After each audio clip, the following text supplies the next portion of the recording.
everyone, it's Laura, and today I'm here to talk about this audiobook, Friends, Lovers, and the Big Terrible Thing, a memoir by Matthew Perry.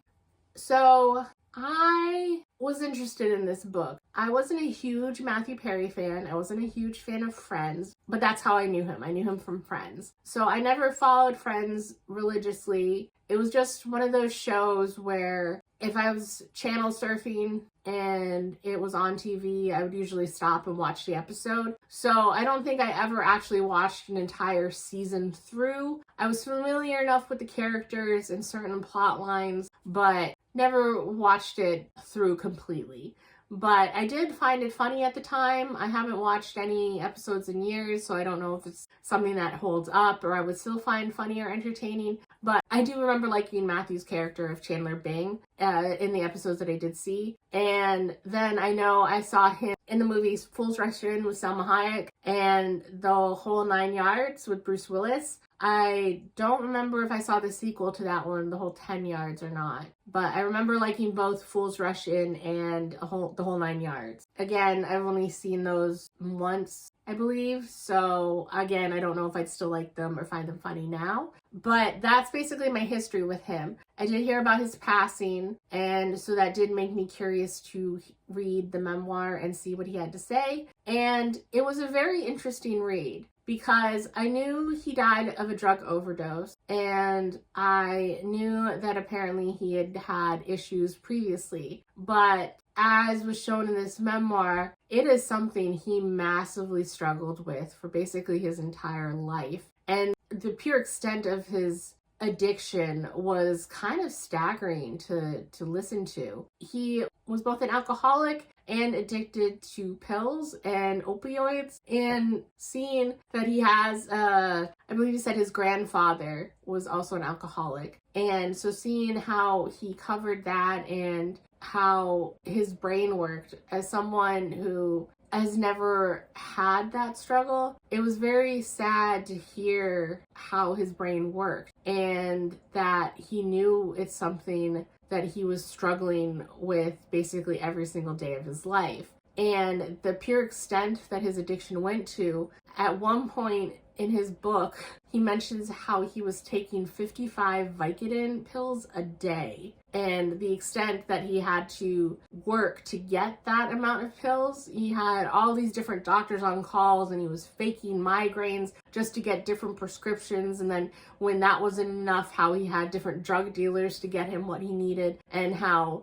because he's been an addict for so long, his tolerance levels kept going up and up. So, sometimes he was spending $3,000 multiple times a week on these drugs. And it was just so sad to hear about this and how much work he had to go through and how many times he's been in rehab and how he would get clean, but then he would fall off the wagon so soon after, and how he had sleep issues for it. He had a perforated bowel when he landed in the hospital, and he had to have a colostomy bag for a while because he was in a brief sober period where he went off of opioids, but apparently one of the side effects for that is constipation, and he was so backed up that his bowels just burst. So his addiction brought this about, and he had to have the bag for a year before he could get the surgery reversed. But he was in critical condition. He spent like 5 months or something, I think they said, on the hospital. He was on an ECMO, I believe. I'll put it up here.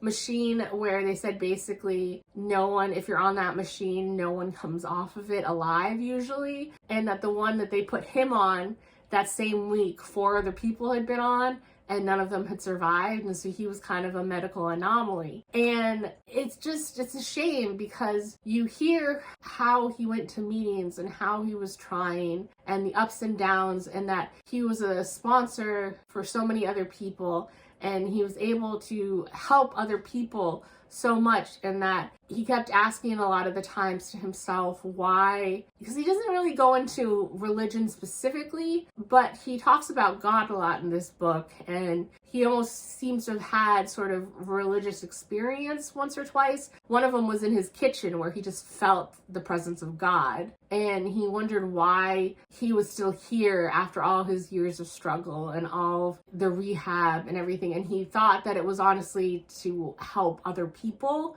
with their struggles, and he thought he was really good at it, and so he would take pride in being able to help other people with their issues, but he couldn't help himself. And so he said, if addiction is a scale, he was at the very end of the high scale. Like he couldn't not do what he was doing. And basically, it seems like after listening to this memoir that one of the only reasons he lasted as long as he did is because he was too scared to ever try heroin, because he knew he would probably love it and it would put him in an early grave. And I don't know what was able to create that mental barrier for him where he could stick to it, but I mean, kudos to him for drawing a line in the sand for that, because the amounts of stuff he would be on all the other times and the amounts that he would go to, he would be in rehab and they would be giving him medicine, but it wasn't enough. And so he would call his drug dealer, go downstairs while in rehab, trying to sneak pills in. So like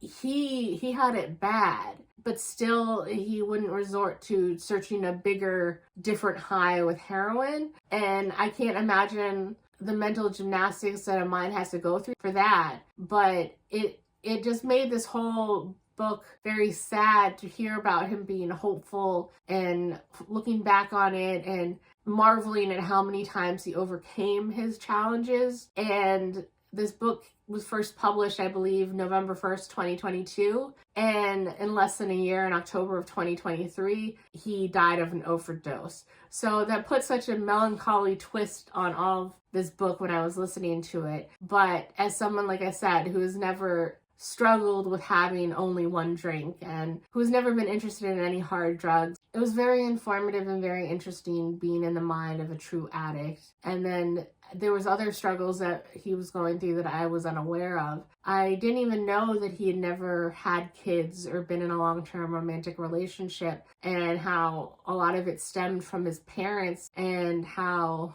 I don't remember if they were ever married or not, but they had a relationship and they broke up when he was very young. And I didn't know that both of his parents were apparently famous as well, and how his mom was a beauty queen in Canada and worked with Pierre Trudeau, Justin Trudeau's father, and so was a well-known public figure. And then his dad was apparently a musician who then tried to transition into acting. And so that was eye-opening to me. But he was kind of thrust into the spotlight being in their kid, and then how he kind of felt as an outsider in their families when they remarried and had kids with other people, and how he moved from Canada with his mom down to California with his dad when he was like 15, and how he had always traveled to meet his father before as an unaccompanied minor in airplanes, and he was doing that when he was like 5 or 6, and he had basically severe abandonment issues, and he had a lot of mommy issues because, she went into professional mode a lot of times, and he just wanted validation from her. And so he was very deeply afraid of commitment with a lot of his romantic partners. And anytime he felt that they were getting too attached, he would run away. And he said out of all the wonderful, smart, intelligent, gorgeous women that he's dated, only one of them has walked away from him, and that he was the one who fled from so many others. And that's just kind of sad that for all he accomplished and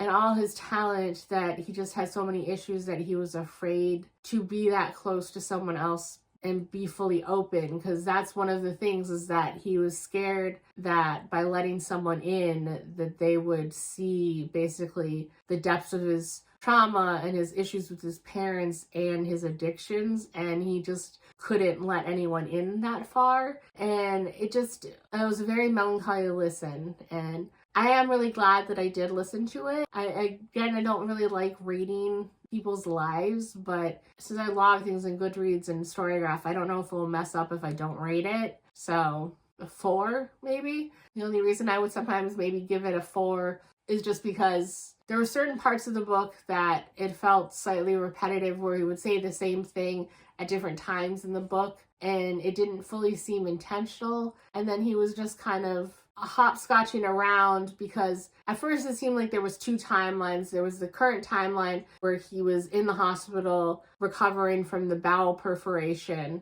And then there was the time you see him growing up and how he kind of got into the business and those cast and friends and going through that timeline linearly. But then he would seem to hopscotch and he would be telling a story about something from season 9 or 10 of Friends. But then he would say something and it would turn out it would be from season 5 of Friends, or then this, and then it would be season 7 of Friends, and then he would be out of Friends, but then it would tell a story back from season 3 of Friends. And so it didn't seem really easy to always follow when things were happening in his life. And so that's basically the only reason that I would give this book not a 5, because a lot of the stories I did find very important and very eye-opening. But I wish that the narrative structure had been cleaned up a bit to make more sense. And I don't know, maybe if I had read this actually physically and things had been dated. I don't know if like the chapter headers had actual dates on them so that it was easier to kind of create a mental timeline more or not, but at least just listening to it an audiobook format, it was sometimes a little difficult to fine-tune when things were happening. But overall, I would highly recommend giving this book a read or a listen to if you're interested at all in his life or learning more about how an addict's mind works. And again, it's so tragic that less than a year after he published this, where it ended so hopefully, his addiction won. And that's just really a shame. That's my thoughts on this book, and I will see you in the next video. Bye!